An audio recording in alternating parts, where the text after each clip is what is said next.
नमस्कार दोस्तों आज हम आपके लिए बहुत ही इंपॉर्टेंट टॉपिक लेके आए हैं। जो भी लोग, जो भी शख्स, भाई बहन, दोस्त, जो भी हों, जितने भी स्टॉक मार्केट में ट्रेडिंग करते हैं, ये उन सब के लिए सबसे इंपॉर्टेंट क्लास होने वाली है।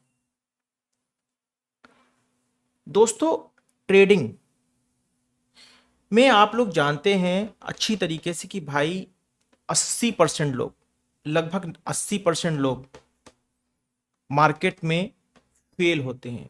बहुत सारे लोगों ने 90% लोगों का आंकड़ा सुना होगा, पर जो आंकड़े आपके सामने पेश किए जाते हैं वो सही नहीं होते हैं। इसके लिए मैं आपको स्पेशली क्लास आपको दूंगा, कभी एक नया टॉपिक इसके लिए मैं लेके आऊंगा, ठीक है ना, जिसमें आपको ये बारीकी बताऊंगा कि भाई कैसे कैसे सेबी डिसाइड करती है कि भाई 90% लोग फेलियर होते हैं। हम बात कर रहे हैं 80% लोगों की जो स्टॉक मार्केट में फेलियर होते हैं, ठीक है ना। तो दोस्तों, सबसे बड़ी बात तो यह है कि स्टॉक मार्केट में जो भी लोग ट्रेडिंग कर रहे हैं उनको ये बात बहुत अच्छी तरीके से पता होना चाहिए कि मार्केट भले ही मार्केट भले ही टेक्निकल चार्ट और नंबर्स और कैलकुलेशन पे काम करती हो, बट इसका रोल सिर्फ और सिर्फ 20% होता है। सिर्फ और सिर्फ 20% होता है। भाई आप लोग बचपन में हर क्लास पे आप लोगों ने स्टडी किया होगा, पढ़ाई किया होगा, क्लास को पास आउट किया होगा।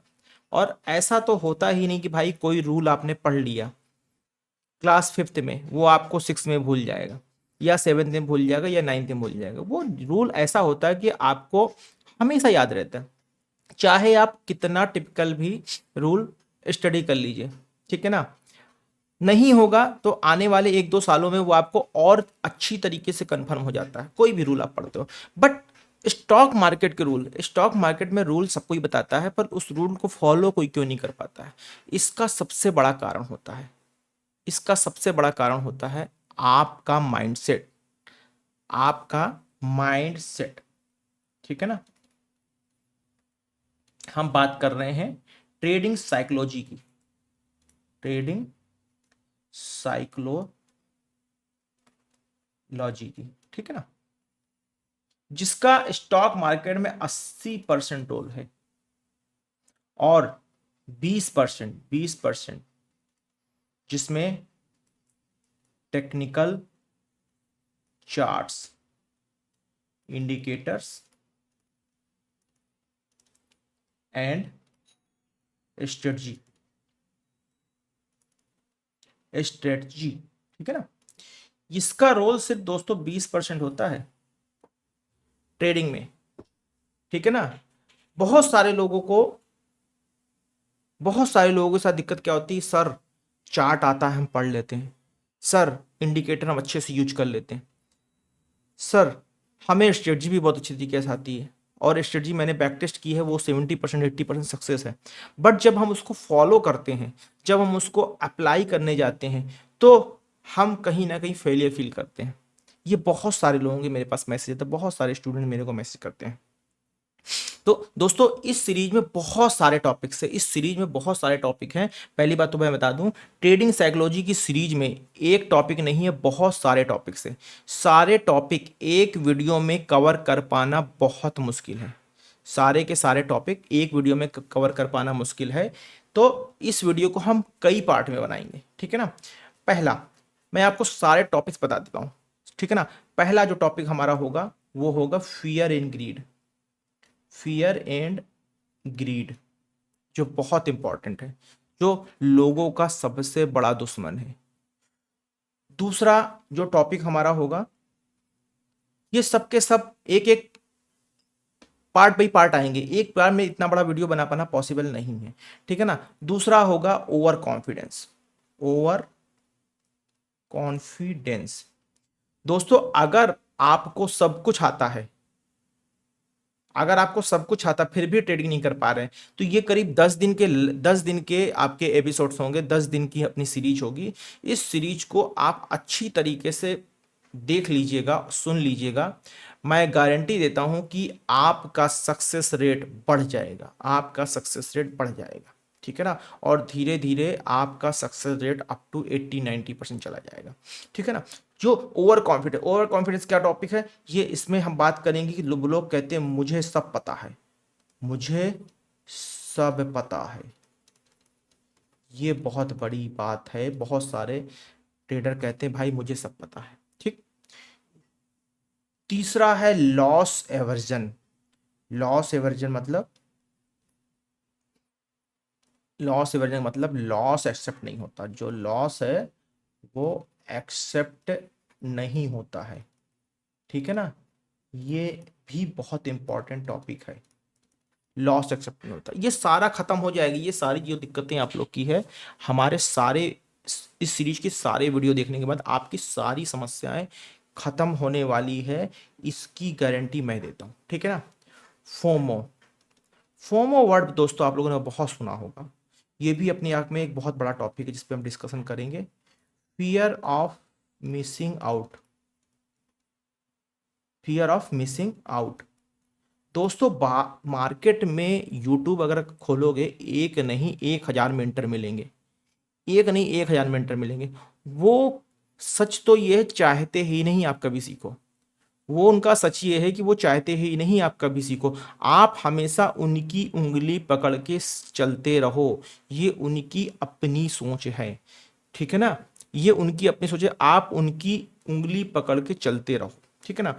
अगला टॉपिक हमारा होगा कन्फर्मेशन बायस।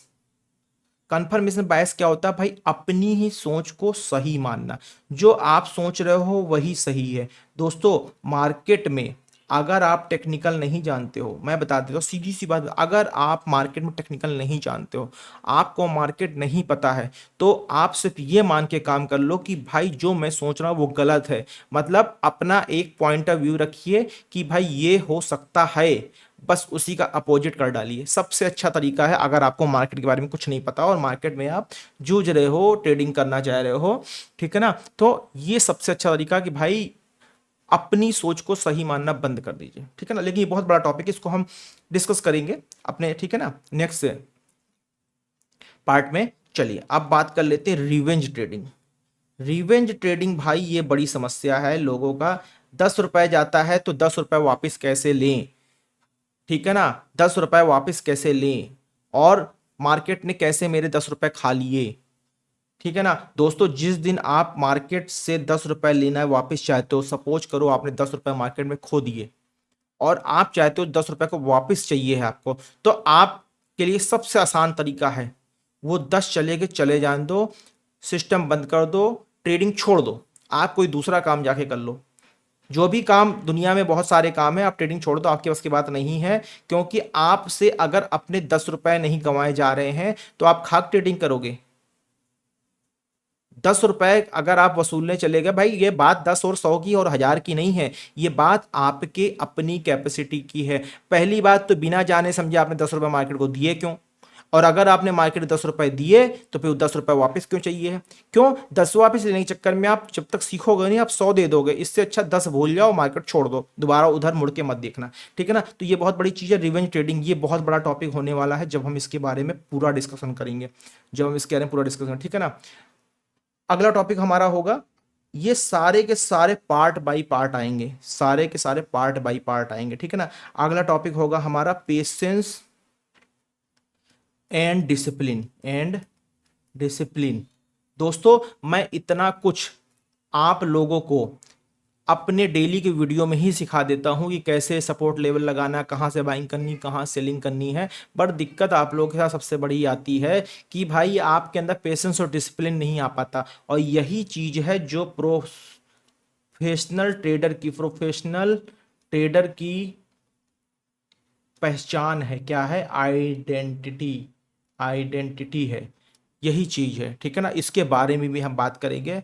अगला टॉपिक हमारा होगा रिस्क मैनेजमेंट।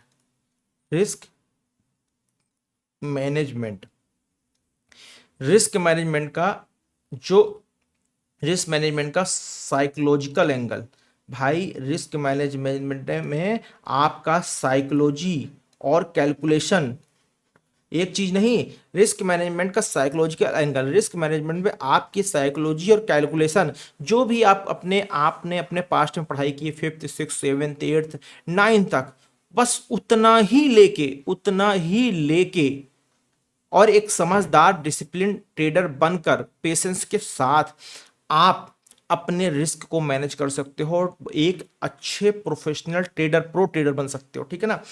अगला टॉपिक हमारा क्या होगा? अगला टॉपिक हमारा होगा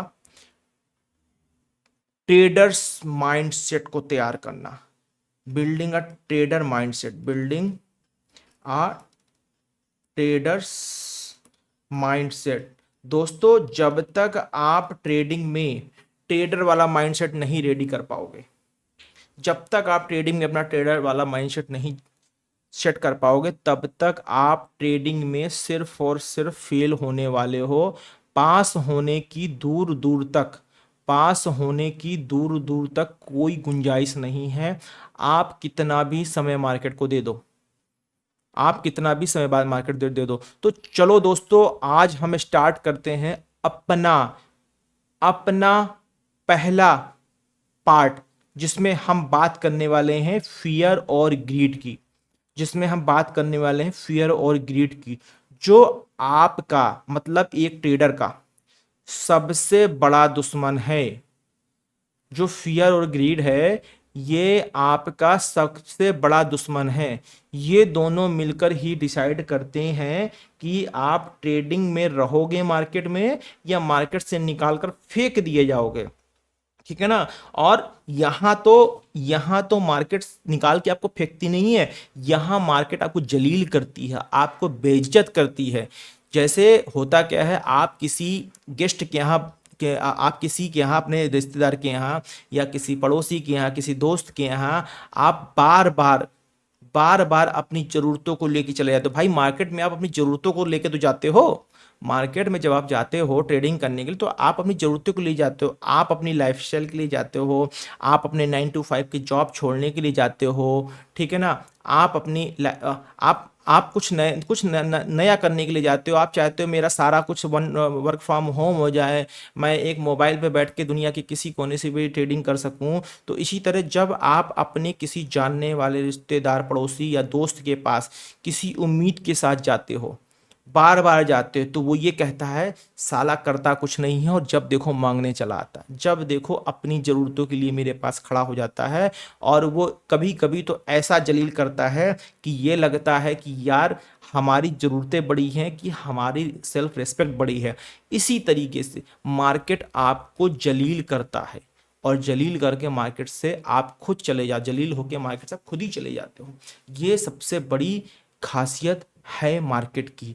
मार्केट आपको नहीं भगाएगा, आप खुद ही शर्मिंदा होके कहोगे भाई ये मेरे बस की बात नहीं है, ट्रेडिंग जुआ है, ट्रेडिंग में कुछ नहीं होता, ट्रेडिंग में कभी पैसा नहीं बनता। ये सारी बातें आप जाके मार्केट में फैलाओगे, और जो 4 6 8 लोगों की आपके आसपास पड़ोस में थोड़ी बहुत साइकोलॉजी बन रही होगी या बन चुकी होगी, वो भी कहेंगे यार बेकार में मेहनत कर रहे हैं, इतना समय हो गया। बात तो ये बिल्कुल सही कह रहा।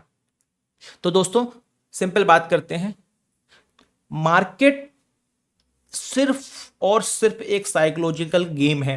क्यों? क्योंकि भाई मार्केट में जो कैलकुलेशन यूज होती है, मार्केट में जो टेक्निकल्स यूज होते हैं, जो इंडिकेटर्स यूज होते हैं, ये तो आप कक्षा 5 6 में भी आपको पढ़ाया जाएगा, तो बहुत अच्छे तरीके से आप पढ़ लोगे, समझ जाओगे।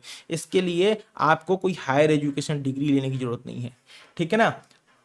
आपको कोई हायर एजुकेशन डिग्री लेने की जरूरत नहीं है। तो मैं आपको सीधी सी बात बताने वाला हूं कि भाई चार्ट चार्ट एंड इंडिकेटर्स, ये सब कुछ, दीज ऑल आर सेकेंडरी,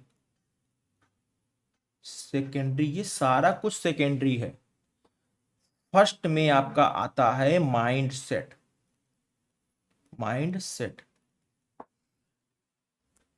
ठीक है ना।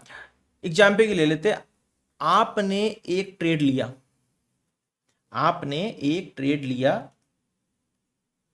और ट्रेड आपके फेवर में चल रही है, और आप यहां से लेने के बाद यहां आप प्रॉफिट पर बैठे हो। ठीक।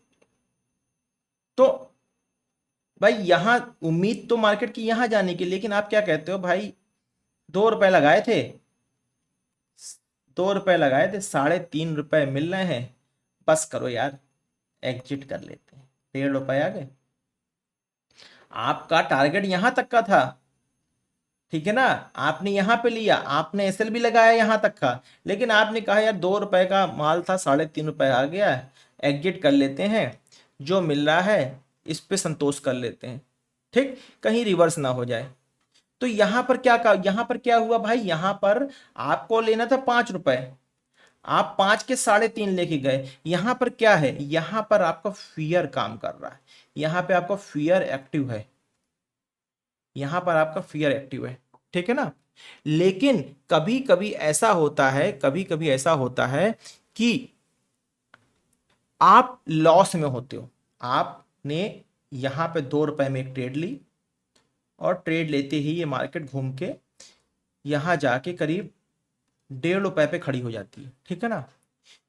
आपने ऐसे लगा रखा, 2 रुपए पे आपने ट्रेड ली, आपका प्राइस 1.5 रुपए पे खड़ा हो गया, आपने दो, ठीक है ना, आपने एसएल लगा रखा, आपका जो स्टॉप लॉस है वो 1 रुपए पर है, आपका जो स्टॉप लॉस है वो 1 रुपए पर है, ठीक है ना। आपने क्या किया, 1.5 रुपए आ गया, आपका प्राइस 1 रुपए भी आ गया। अब 1 रुपए आने के बाद यहाँ पर 75 पैसे भी दिख रहा है, आप सोचते हो यार कुछ नहीं है, 2 रुपए से 1.5 रुपए, 1 रुपए का मेरे साल था, 1 रुपए जा रहा था, कोई बात नहीं, 25 पैसे का और वेट कर लेते हैं, 25 पैसे का और वेट कर लेते हैं। यहां पर क्या हुआ, यहां पर आपका ग्रीड, मतलब उम्मीद है कि या तो ये यहां से हो सकता है बाउंस कर जाए, या 25 पैसे हो, यहां पे क्या आपका ग्रीड एंड होप दोनों एक्टिव हो गया, यहां पर क्या हुआ, आपका ग्रीड और होप दोनों एक्टिव हो गया। तो जब आपको प्रॉफिट कमाना था, जब आपकी बारी थी प्रॉफिट लेने की, ठीक, तो आपने क्या किया, 1.5 रुपए का माल, आपने आपने क्या किया कि 2 रुपए का माल, 2 रुपए का माल, 2 रुपए का माल 3.5 रुपए में एग्जिट कर दिया, बट जो टारगेट था आपका वो था 5 रुपए, ठीक। यहां पर क्या किया आपने, 1.5 रुपए माइनस 1.5 रुपए, ये आपने कम टारगेट लिया, ठीक। क्यों, यहां पर आपका भाई फियर आ गया। यहां पर क्या हुआ, यहां पर जब हम ग्रीड की यहां पर जब बात कर रहे हैं, आपका 2 रुपए का प्राइस था, आपको 1 रुपए पर एसएल लेके एग्जिट करना था, पर आपने क्या कहा, नहीं, 75 पैसे तक और बैठेंगे, क्यों, यहां पर ग्रीड आ गई और होप आ गया। तो देखा जाए तो यहां पर तो आपने 1.5 रुपए कैसे, लेकिन ये पैसा आपका था, ये पैसा आपका, यहाँ पे आपको 1.5 रुपए एक्स्ट्रा मिलने वाले थे, वो आपने लिए नहीं, और यहाँ पे आप 25-50 पैसे और एक्स्ट्रा देने को बैठे हो। तो दोस्तों कभी भी अगर आप इस थॉट के साथ काम करोगे तो मार्केट में सक्सेस नहीं मिलने वाली है। ये आप मेरे से जहाँ कह दो मैं वहाँ लिख के दे दूँ, सीधी सी बात। देखिए दोस्तों, फियर एक नेचुरल इमोशन है, कोई भी इंसान होगा वो लॉस से डरता है, ठीक है ना, कोई भी इंसान होगा वो लॉस से डरता है, ठीक है ना। लेकिन ट्रेडिंग में जो फियर होता है, फियर आपके डिसीजन को चेंज करता है। फियर क्या करता है, fear change your decision, your decision को चेंज करता है, डिस्टॉर्ट करता है, ठीक है ना, ठीक है ना, ये सबसे बड़ी समस्या होती है। तो यहां पे क्या होता है, फियर ऑफ लॉसिंग मनी, आपका स्टॉप लॉस अपना कम कर लेते हो, और मार्केट या तो वहीं से झूम जाता है, बढ़ जाता है, या आप अपना स्टॉप लॉस बढ़ा लेते हो, मार्केट गिरता चला जाता है। तो ये सबसे बड़ी चीज होती है, फियर ऑफ लॉसिंग मनी, ठीक है ना। दूसरा, फियर ऑफ मिसिंग आउट, ठीक है ना, एक होता है फियर ऑफ लॉसिंग मनी, एक होता है fear of missing out. Fear of missing out में क्या होता है कि भाई सपोज कीजिए आपने ये मार्केट जा रही है, आपने यहां पर ये आपने, ठीक है ना, ये आपने, ये मार्केट जा रही है, ये आपने लगाया अपना सपोर्ट, ठीक, सॉरी रेजिस्टेंस लगाया, और ये आपने अपना सपोर्ट मार्कर, ये आपने अपना सपोर्ट मार्कर दिया, ठीक। अब हुआ क्या, मार्केट यहां से ऊपर चली। अब आपको लग रहा है कि यार ऐसा ना हो यहां पर प्राइस यहां से यहां आ गया, ठीक है ना, आपको लग रहा है यहां से यहां तो आ गया, ये सपोर्ट है, इस सपोर्ट से सपोर्ट लेके मार्केट ऊपर जाएगी ही। ऐसा ना हो कि हमसे ट्रेड छूट जाए या ट्रेड इस सपोर्ट की यहीं से बाउंस ले ले। भाई सीधी सी बात है, अगर यहां से बाउंस लेगी तो हम यहां पर एंट्री करेंगे, अगर यहां से बाउंस लेगी तो भी हम यहाँ पे एंट्री करेंगे या इस जगह एंट्री करेंगे। लेकिन यहाँ पे अगर खड़ी है, ना ऊपर है ना नीचे, तो भाई ये नो ट्रेडिंग जोन है। ये क्या है, नो ट्रेडिंग जोन। बट आपके अंदर होता है फोमो। आप फोमो की वजह से क्या करते हो, हर ट्रेड में कूद जाते हो, हर ट्रेड में आप कूद जाते हो। ये सबसे बड़ी समस्या होती है आप लोगों की। इसी चीज को आपको दूर करना है, ठीक है ना। अब भाई सबसे बड़ी बात है, इसका सोल्यूशन क्या है, इसका सोल्यूशन क्या है, इसका सोल्यूशन मैं बता देता हूं भाई। सबसे बड़ी बात देखो, ट्रेडिंग पूरी तरीके से एक कैलकुलेशन और technical based white collar business है। कैलकुलेशन और technical based white collar business है। जैसे कि आप XYZ किसी बिजनेस को करते हो, हर बिजनेस कैलकुलेशन बेस्ड होता है, हर बिजनेस कैलकुलेशन बेस्ड होता है। भाई इतने पे खरीदूंगा, इतने पे बेचूंगा, इतने पे मिलेगा तो ये माल लाऊंगा, नहीं तो इस माल की जगह दूसरा माल रख लूंगा, मैं महंगा माल नहीं खरीदूंगा। ये आपकी कैलकुलेशन होती है कि भाई 10 रुपए का माल है 15 बेचूंगा, लेकिन 10 का माल अगर 14 का मिलेगा तो मैं 15, 10 का मैं 18 में बेचने जाऊंगा तो कोई लेने वाला नहीं है। तो ये टोटल हर एक बिजनेस कैलकुलेशन बेस्ड होता है, ठीक है ना। उसी कैलकुलेशन बेस्ड बिजनेस में आप यहां पर क्या लगा रहे हो, यहां पर आप टेक्निकल नॉलेज लगा रहे हो। जो आपने मार्केट में सीखा है, वो इंडिकेटर हो सकता है, ठीक है ना, वो आपके सपोर्ट रेजिस्टेंस लगाने का तरीका हो सकता है, बहुत सारी चीजें हो सकती हैं, ठीक है ना। तो सबसे बड़ी बात हम बात करने वाले हैं भाई इसके सोल्यूशन की। सोल्यूशन की पहला सोल्यूशन देखो भाई, सीधी सी बात, आपको जो भी करना है, होता क्या है, हम मन में ऐसा रख लेते हैं, मन में टारगेट लगा लेते हैं, मन में सब कर लेते हैं, लेकिन उसको एग्जीक्यूट नहीं करते हैं, उसको हम सिस्टम में भी एग्जीक्यूट नहीं करते हैं और पेपर में भी नहीं नोट डाउन करते। तो पहला चीज है कि भाई जो भी आपका ट्रेडिंग का प्लान है, ट्रेड प्लान लिखो, right down your trade plan. सीधी सी बात, सीधी सी बात है भाई, right down your trading plan. जो भी आपका प्लान है किसी पर्टिकुलर डे का ट्रेडिंग का, उसको आप लिखो, ठीक है ना। और आपका स्टॉप लॉस और टारगेट जो भी हो उसको सिस्टम पे डालो, दिमाग में नहीं, उसको सिस्टम पे डालो। और अगर सिस्टम पे नहीं डाल पा रहे हो तो टकटकी लगा के देखो उसको, लेकिन उसको पेपर पे जरूर लिखो, ठीक। रिस्क नंबर 2, रिस्क, इसको हटा देता हूं, सॉरी।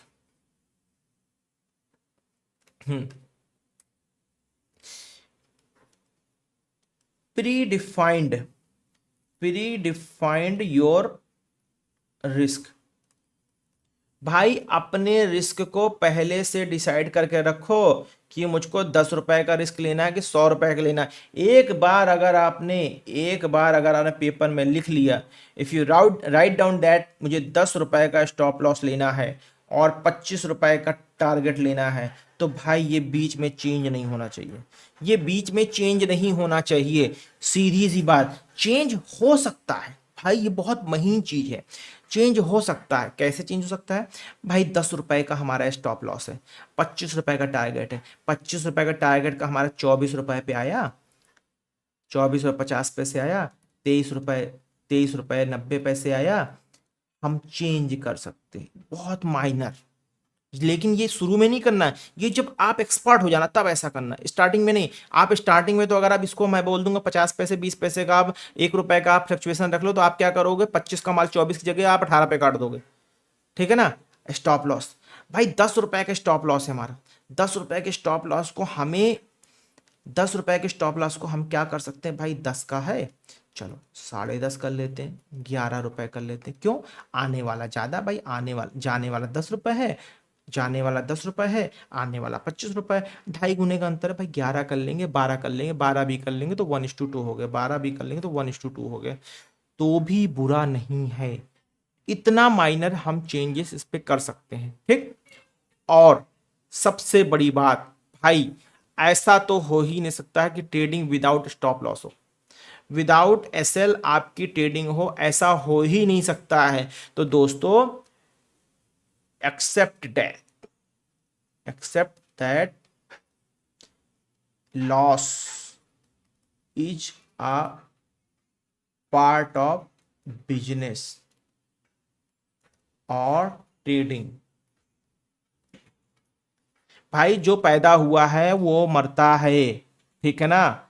खुशी आती है तो गम भी आता है, खाली खुशी किसी काम की नहीं है, खाली गम किसी काम का नहीं है, ठीक है ना। उसी तरह आपकी ट्रेडिंग का एक पार्ट है लॉस।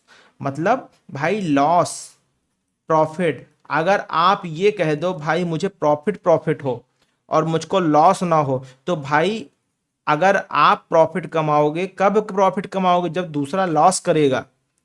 आपका प्रॉफिट कब होता है? आपका प्रॉफिट तब होता है जब आप समझदारी से ट्रेडिंग करते हो और कोई बेवकूफ़ी भरे तरीके से ट्रेडिंग करता है। एक बंदा जब बेवकूफ ट्रेडिंग करेगा, उसके लॉस से आपका प्रॉफिट होगा। भाई इस बात को मतलब पूरे घर की दीवालों में चिपका दो लिख के कि भाई loss is the part of trading, ये अलग नहीं है। किसी का लॉस होने पर ही आपका प्रॉफिट होगा, वरना मार्केट में कहीं से कोई तेल का कुआं या पैसे का कुआं थोड़ो है कि जहां से भाई निकल निकल का पैसा आ रहा है। भाई चार बेवकूफ लोगों का लॉस होता है, एक समझदार का प्रॉफिट होता है। कि जिस दिन आपका प्रॉफिट होता है उस दिन आप समझदार होते हो, जिस दिन आपका लॉस होता है उस दिन आप बेवकूफ होते हो। तो सीधी सी बात है, बेवकूफ बनना कम करो भाई। एक बेवकूफ तो बनोगे, किसी ना किसी दिन तो आपसे गलती होगी, वही गलती ही तो आपको लॉस कराती है। तो भाई इतना कर लो कि ना बहुत होशियार बन जाओ ना बहुत ही गधे बन जाओ। कभी कभी गलती सबसे होती है, तो ये मान लो कि भाई अगर दूसरे का लॉस हो सकता है, ह्यूमन है, ह्यूमन एरर हो सकती है, दूसरे का लॉस हो सकता है तो आपका प्रॉफिट होगा। तो अगर 4 दिन आपका प्रॉफिट हो गया तो एक दिन आपका लॉस हो गया। इस चीज को हैबिट में डालिए। दूसरा एक बात दिमाग में रखिए, लॉस की लिमिट कम होनी चाहिए और प्रॉफिट के ऑप्शन ज़्यादा होने चाहिए, ठीक है ना। इसी को कहते हैं मनी मैनेजमेंट, लेकिन ये आज कवर नहीं होगा आज के टॉपिक में मनी मैनेजमेंट, ठीक है ना। दूसरी चीज मैं आपको आज एक टॉपिक और स्पेशली इसी पे ऐड करना चाह रहा हूं, बट वो शॉर्ट में ऐड करना चाह रहा हूं, बहुत ज़्यादा डिटेल में जाना चाह रहा हूं, क्योंकि फिर टॉपिक बड़ा हो जाएगा, ठीक है ना। उसके बारे में भी बात करते हैं। देखिए दोस्तों, ग्रीड तब होता है जब आपको लगता है बस थोड़ा और होल्ड कर लो, प्राइस और ऊपर चला जाएगा या अभी लॉस नहीं कटेगा, मेरा प्रॉफिट में आ जाएगा, ग्रीड तब होता है। लेकिन मार्केट कभी किसी के लिए नहीं रुकती, मार्केट कभी किसी के लिए रुकती नहीं है, ठीक है ना। ग्रीड जो होता है, आपको जो ग्रीड होता है भाई, ये आपको डिसिप्लिन होने से रोकता है। क्या करता है? डिसिप्लिन होने से रोकता है, ठीक है ना। आप स्टॉप लॉस बदल देते हो, प्रॉफिट बुक नहीं करते हो, और जब रिवर्सल आता है पूरा प्रॉफिट खत्म हो जाता है। तो दोस्तों आपको डिसिप्लिन होके ट्रेड करना है। मार्केट हर दिन प्रॉफिट देने के लिए नहीं है, ठीक है ना। मार्केट हर दिन प्रॉफिट देने के लिए नहीं है, लेसन देने के लिए भी आता है, ठीक है ना। मतलब भाई ऐसा संभव ही नहीं कि हर दिन आपको प्रॉफिट हो, किसी ना किसी दिन आपको जरूर सबक सिखाएगा, किसी ना किसी दिन मार्केट आपको जरूर सबक सिखाएगी। तो सीधी सी बात है भाई, मैं फिर से रिपीट कर रहा हूं, कैसे कंट्रोल करना है, ठीक है ना। फियर ऑफ ग्रीड को, इसको कंट्रोल क्या करना है, इसको खत्म करना है, सीधी सी बात। फिर से रिपीट कर रहा हूं, पहला पोजीशन साइज छोटी रखो, पोजीशन साइज कीप स्मॉल। पहला, अभी मैंने बोला था भाई लिखो, ट्रेडिंग जर्नल मेंटेन करो, ठीक है ना। और भाई कभी ये मत सोचो कि आज मैं ट्रेडिंग करने जा रहा हूं मुझे प्रॉफिट होना चाहिए, ठीक है ना। फोकस ऑन प्रोसेस, मतलब जो रूल आपने बनाए हैं उस पे फोकस करना, प्रोसेस पे, नॉट इन प्रॉफिट, प्रॉफिट पर तो फोकस ही नहीं करना है, सीधी सी बात, ठीक है ना। और भाई बहुत ज्यादा अंदर हड़बड़ी मची हो, बहुत ज्यादा अंदर शोर हो, तो अंदर के शोर को खत्म करने के लिए, अंदर के शोर को खत्म करने के लिए, दिमाग को शांत करने के लिए, अपनी परफॉर्मेंस को स्टेबल करने के लिए, आपका दिन, आपका रूटीन, मतलब मैं बात कर रहा हूँ डेली रूटीन की, डेली रूटीन बिल्कुल टाइम टू टाइम होना चाहिए, टाइम टू टाइम भाई। और ज्यादा अंदर शोर है तो मेडिटेशन कर लो, मेडिटेशन।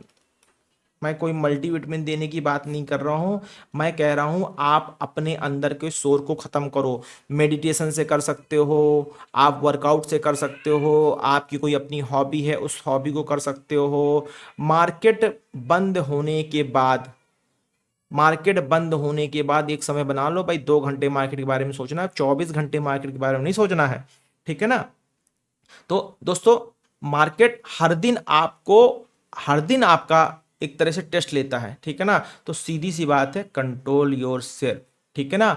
और फियर और ग्रीड से ऊपर उठकर आप कंसिस्टेंट ट्रेडर बन सकते हो, बिना फियर और ग्रीड को छोड़े आप कंसिस्टेंट ट्रेडर नहीं बन सकते हो।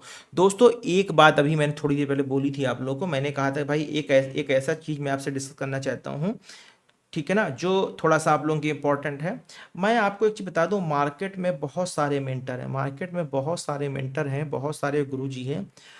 वो क्या करते हैं, वो कहते हैं भाई ये स्टॉक है, XYZ स्टॉक है, इसको बाय कर लो 110 रुपए पे, स्टॉप लॉस रहेगा 100 रुपए पे, टारगेट रहेगा 115 रुपए पे, ठीक है ना। ये लोग बहुत देते हैं भाई, ये लोग कभी चाहते ही नहीं हैं कि आप ट्रेडर बनो, ये लोग कभी नहीं चाहते हैं कि आप ट्रेडर बनो, ठीक है ना। क्यों? क्योंकि ये कभी आपको स्टॉप लॉस लगाना बताते ही नहीं, टारगेट लगाना बताते ही नहीं है।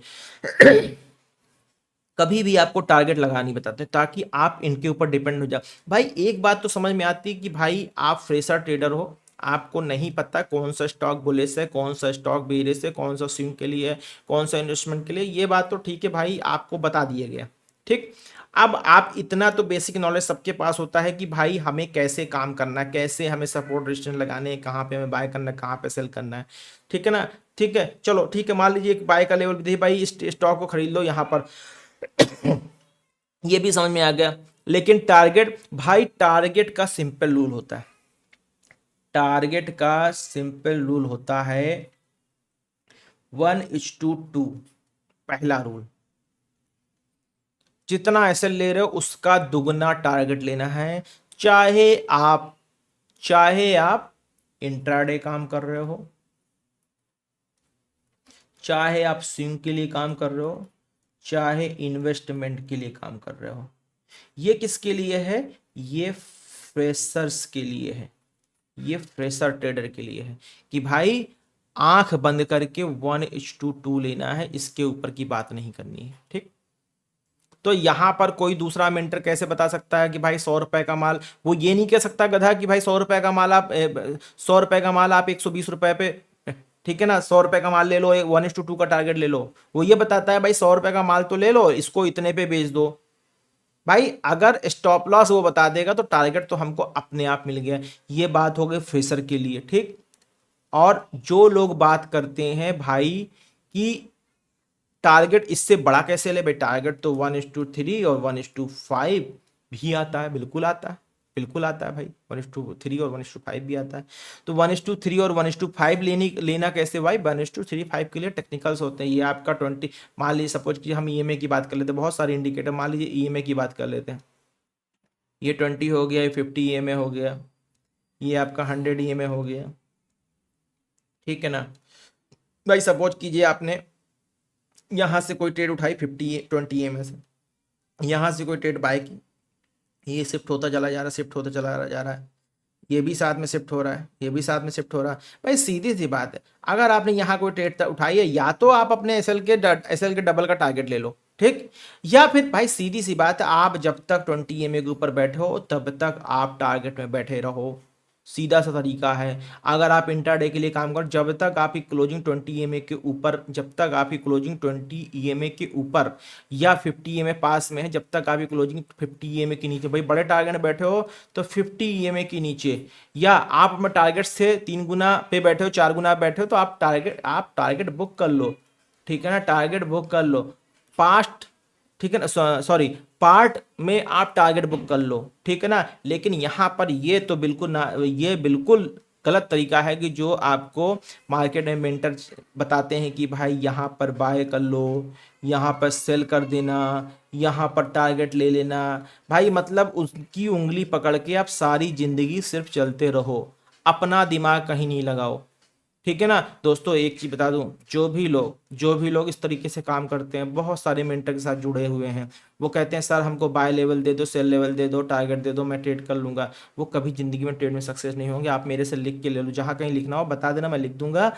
वो कभी जिंदगी में सक्सेस नहीं होंगे, ठीक है ना। तो सीधी सी बात है भाई, कुछ थोड़ा सा दिमाग लगाओ। स्टॉप लॉस का जस्ट डबल टारगेट होना चाहिए, उससे 1 रुपए ज़्यादा नहीं फॉर फ्रेशर ट्रेडर, जब तक आप 2-3 साल प्रॉफिट में ना रहो। फिर आपको अंदर अगर कैपेसिटी है, हिम्मत है, तो आप अपने इंडिकेटर के अकॉर्डिंग, जब तक प्राइस इंडिकेटर के ऊपर या इंडिकेटर के साथ है तब तक आप बने रहो। जैसे ही प्राइस इंडिकेटर के नीचे या इंडिकेटर के बाद आ जाए, आप ट्रेड से एग्जिट कर जाओ, सीधा तरीका। वहां पर आप 1:3, 1:4, 1:5 भी ले सकते हो। लेकिन वहां पे एक चीज और है, कभी आपका 1:2 भी कम हो सकता है भाई, 1:2 भी आपका 1:1 हो सकता है। तो उसके लिए साइकोलॉजी अलग मैं बताऊंगा आपको, आप बोलोगे तो मैं उसके लिए स्पेशली आप लोगों के लिए क्लास बना, एक मतलब पूरा सेशन का वीडियो बना दूंगा, ठीक है ना। तो दोस्तों जहां बात हम कर रहे थे साइकोलॉजी की, तो साइकोलॉजी ही है जो हमको स्टॉक मार्केट में स्टेबल बनाती है। इसका रूल है 80%। और ट्रेडिंग, भाई ट्रेडिंग में क्या जो कैलकुलेशन लगती है, जो ट्रेडिंग में जो कैलकुलेशन लगती है वो किस क्लास की है, फिफ्थ टू नाइन्थ क्लास की सिर्फ कैलकुलेशन लगती है, जो आप जाने कहाँ पीछे छोड़ के चले आए हो।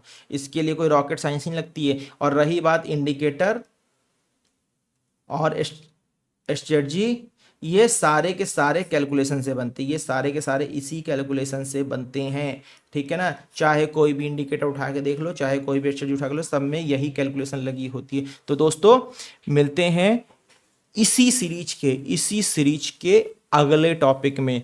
अगला टॉपिक हमारा होगा ओवर कॉन्फिडेंस बायस, ठीक है ना, इसके बारे में बात होगी। तब तक के लिए दोस्तों नमस्कार। हाँ एक बात और भाई, जाने से पहले जिन लोगों को मेरा टॉपिक अच्छा लगा, मेरे क्लास में मज़ा आया है, वो इस चैनल को सब्सक्राइब, लाइक और शेयर जरूर कर दीजिए। और आपके जो ट्रेडिंग फ्रेंड्स हैं उनको भी बताइए इन चीज़ों के बारे में जो आप सीख रहे हो। तो दोस्तों मिलते हैं फिर नेक्स्ट सेशन में, तब तक के लिए